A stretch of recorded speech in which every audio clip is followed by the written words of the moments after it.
Chapter 83. The Manifestation of a Bodhisattva's Training.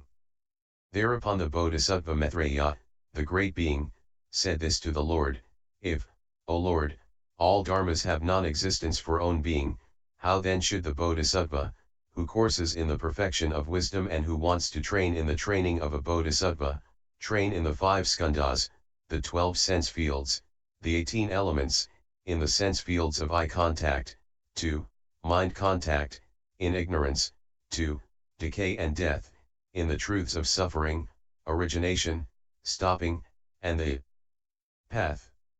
How should he train in dharmas which are with or without form, definable or undefinable, resisting or non-resisting, conditioned or unconditioned, with or without outflows, with or without blemish, mean or exalted, inward or outward, seen, heard, known, or discerned, past, future, or present, wholesome or unwholesome, determined or undetermined, associated with the world of sense desire, the world of form or the formless world, belonging to those in training, to the adepts or those who are neither in training nor adepts? How should he train in greed, aversion, pride, ignorance, wrong view, or doubt?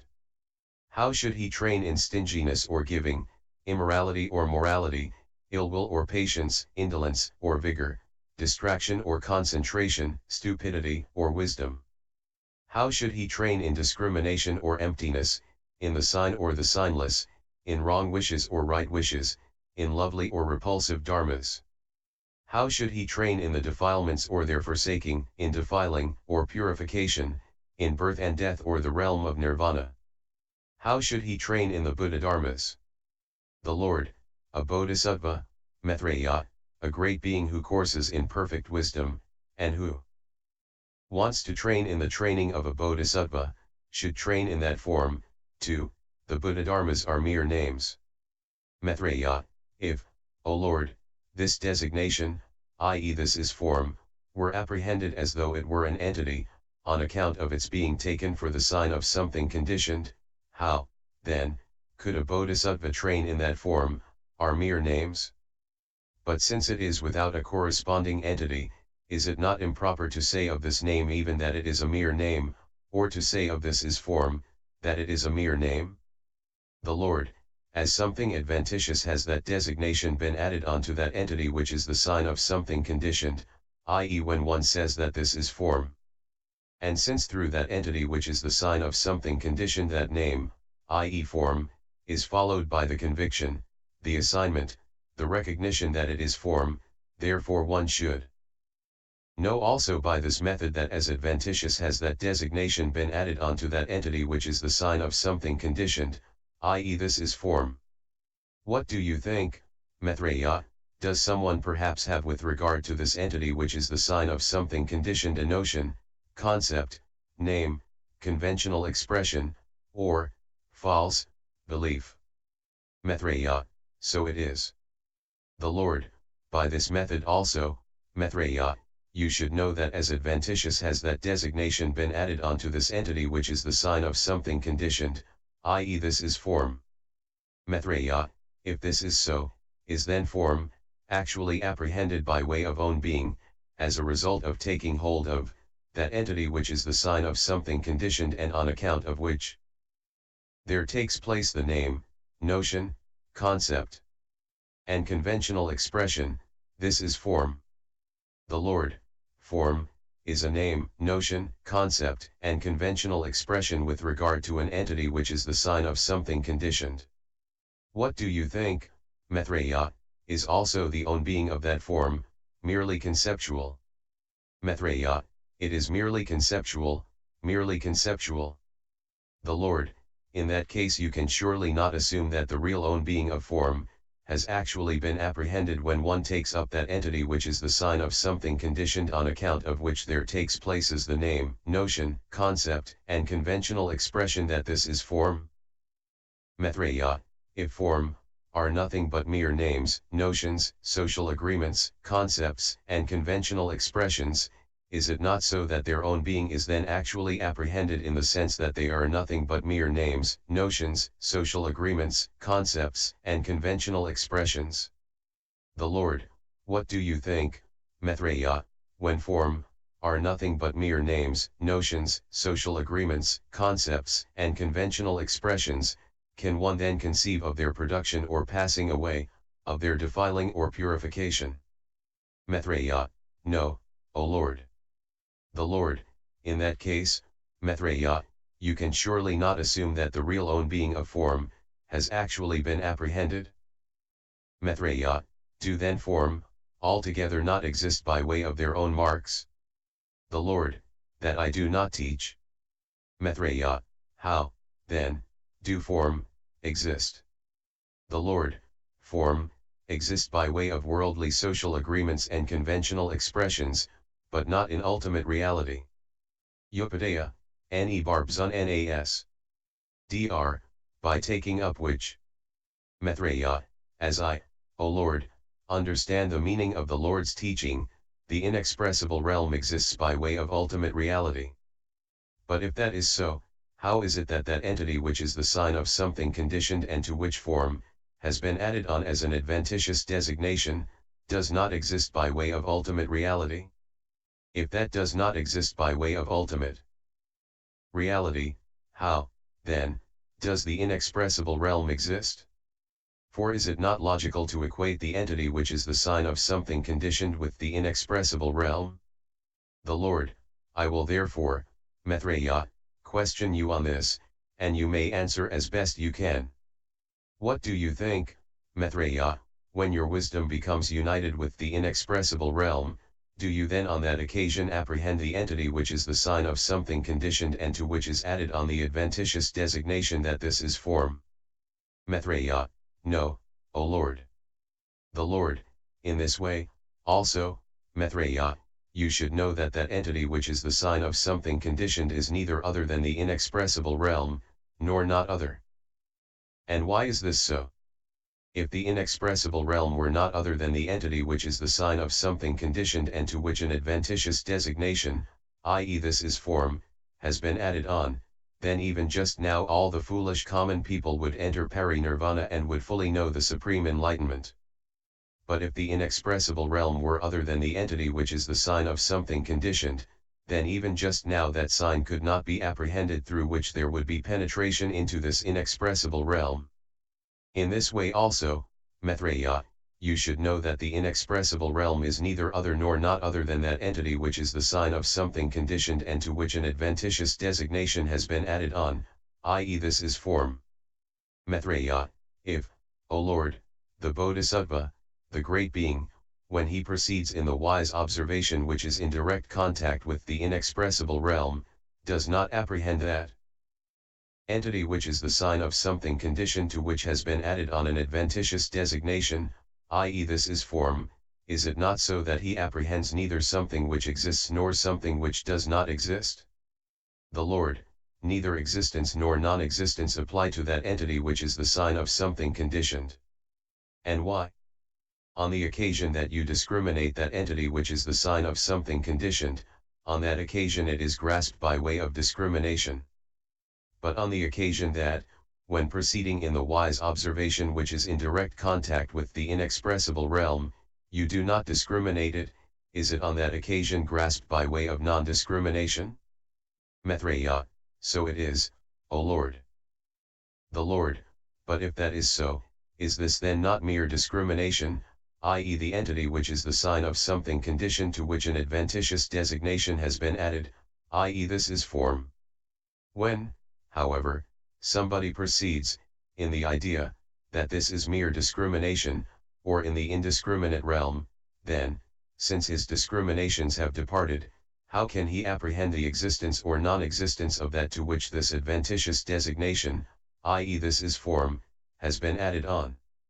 Maitreya, when the Bodhisattva who courses in the perfection of wisdom proceeds in the skill in the subdivision of dharmas, by which modes should he follow up the conceptual subdivisions of form? The Lord, by 3 modes, i.e. this is the imagined form, this is the discerned form, this is the dharmic nature of form. Maitreya, which are they? The Lord, imagined form, is the false imagination which has the own beingness of form, for its object, and which is based on the name, notion, social agreement, concept, and conventional expression form, with regard to that entity which is the sign of something conditioned. Discerned form is the definition of that entity which is the sign of something conditioned as in its dharmic nature mere discernment, as a verbal expression which is conditioned by discernment and to which refers this name, notion, social agreement, concept, and conventional expression, i.e. this is form. The dharmic nature of form is that dharmic nature of dharmas which is established whether the tathagatas are produced or not, the established order of dharmas, the realm of dharma, the absence of own being which is characteristic eternally and through all eternity.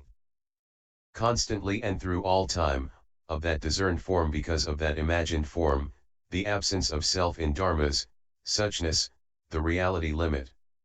Maitreya, of these three kinds of form, which one should be viewed as unsubstantial, which one as substantial, and which one as neither substantial nor unsubstantial, but as derived from ultimate reality? The Lord, imagined form, should be seen as unsubstantial. Discerned form, should, because of its substantiality, be viewed as substantial, although it never occurs as an independent reality. The dharmic nature of form, should be viewed as neither unsubstantial nor substantial, but as derived from ultimate reality.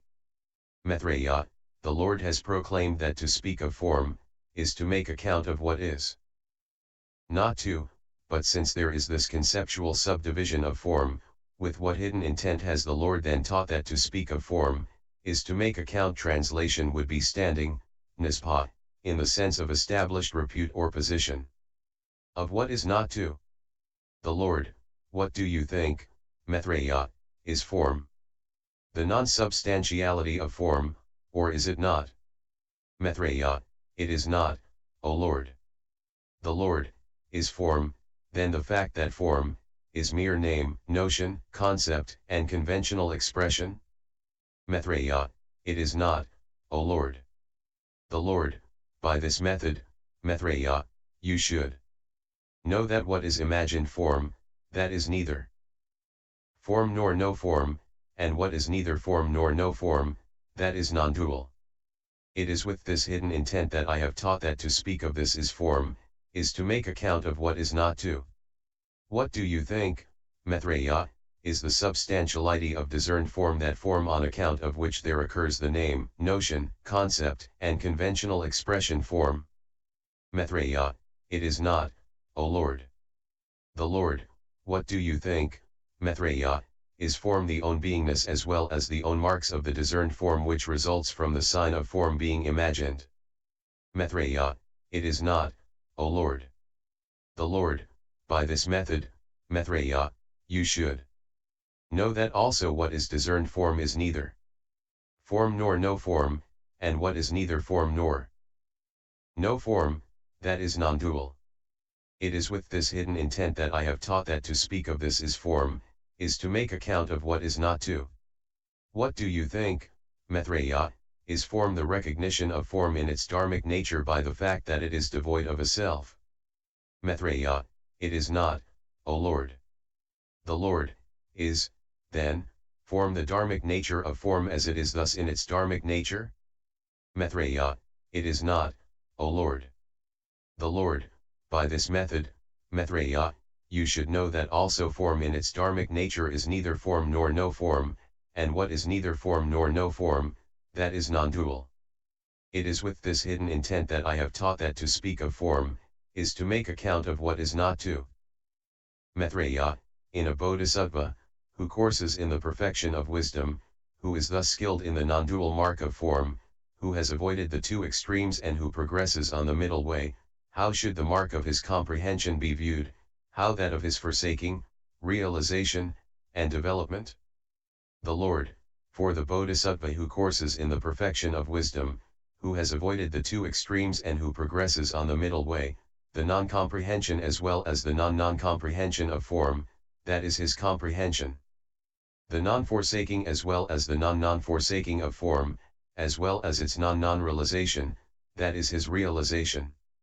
The non-development of the path as well as its non-development which he carries out for the forsaking of form, that is his development.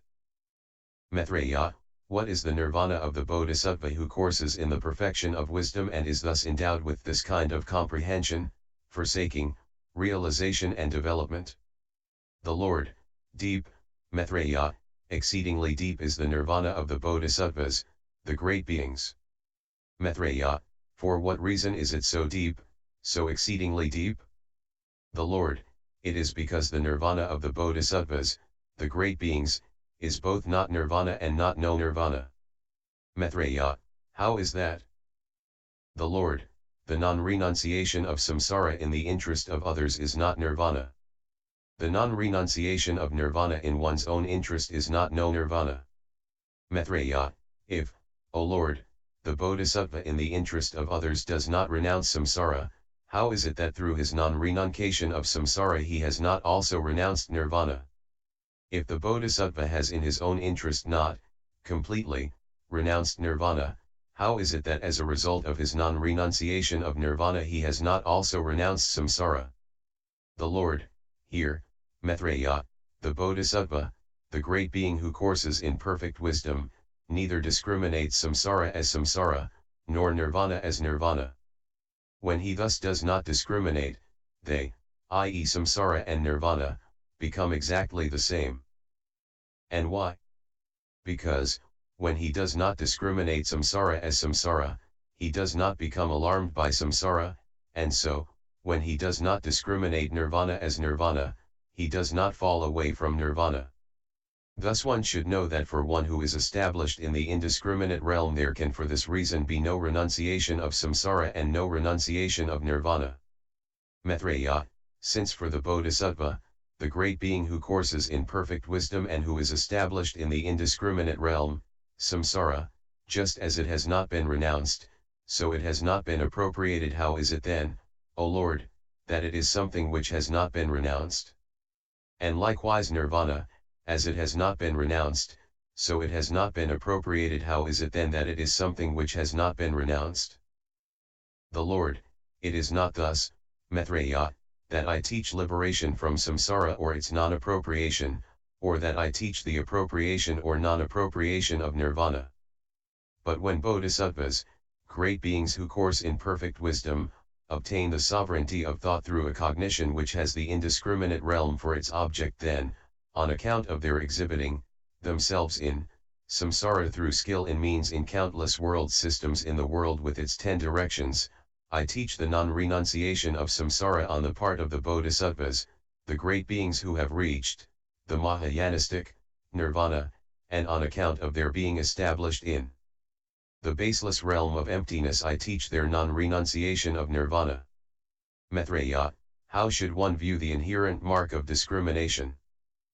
The Lord, the non-duality of existence and non-existence, as well as the absence of intellectual multiplicity with regard to dharmas, such as form, and also with regard to the emptiness of form, that should be viewed as the inherent mark of non-discrimination.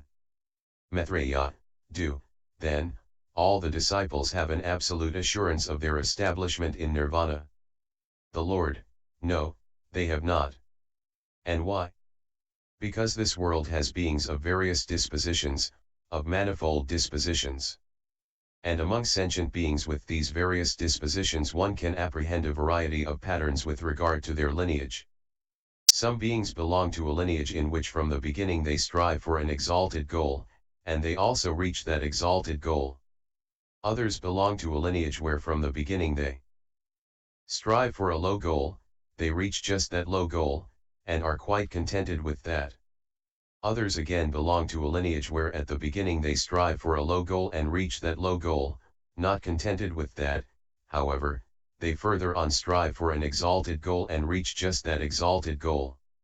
Maitreya, if a person who belongs to the third kind of lineage, on having attained arhatship, wants hereafter to eagerly strive after the supreme enlightenment, how can he, possibly, attain that without ever being reborn again? The Lord has not said anything about his rebirth which would be necessary to enable him to make further progress. The Lord, I do not proclaim for him the kin of rebirth which is the effect of karmic defilements, but proclaim for the arhat an unthinkable rebirth which allows him to advance to the beyond of nirvana. Maitreya, it is wonderful, O Lord, how sublime are the intentions of the Bodhisattvas, the great beings, how magnanimous are their resolutions, in that even just now they strive from the very beginning after an exalted goal, and in that they reach just that exalted goal. What, O Lord, is the state of mind of the Bodhisattvas, the great beings, which gives them their sublime intentions and their magnanimous resolutions? The Lord, without caring for the position of Sakra, or Brahma, of that of a world guardian, or that of a universal monarch, or any other kind of worldly achievement, the Bodhisattva, the great being, because of his non-attachment to them and his complete freedom from them, dedicates his store of merit to the supreme enlightenment of all beings. Such are the Bodhisattva's sublime intentions. But that the Bodhisattva wishes to make that ease of non-attachment, that ease of freedom, that ease of the blessed rest common to all beings, and therefore dedicates his store of merit to the supreme enlightenment of all beings, i.e. by his non-renunciation of samsara, that should be seen as his magnanimous resolution. Maitreya, wonderful and astonishing, O Lord, are the dharmas of a bodhisattva. Wonderful and astonishing, O Lord, is the training of a bodhisattva. The son or daughter of good family who wants to obtain the wonderful and astonishing dharmas of a bodhisattva should raise his thought to the supreme enlightenment.